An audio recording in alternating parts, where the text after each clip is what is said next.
Police this afternoon confirmed that the 28-year-old suspect who resides in Le Penitence, Georgetown, also handed over the murder weapon to investigators, as well as the victim's valuables that were stolen from White's Thomas Street North, Commonsburg, Georgetown apartment. Police say the second suspect in custody has admitted committing the crime.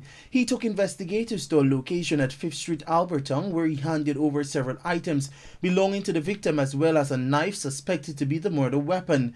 The Evening News had reported that on the evening in question, between 22:22 hours and 23:45 hours, White was murdered in his apartment complex.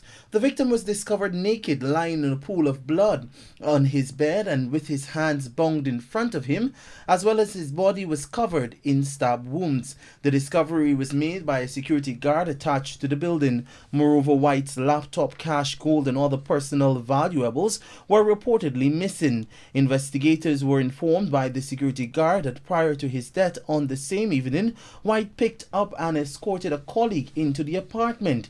The colleague was identified as a former staff of the Ghana Goldfield Inc.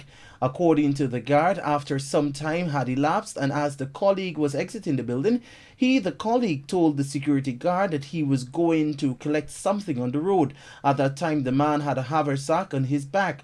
The colleague then reportedly walked to the junction of Thomas and Middle Street, where he joined a car that drove away. It was in that moment that the guard, knowing that the protocol is for the company that the visitor of a guest be checked out of the building by that guest, went up to the victim's room and saw him lying lifeless. The police were immediately contacted and the security guard provided his statement.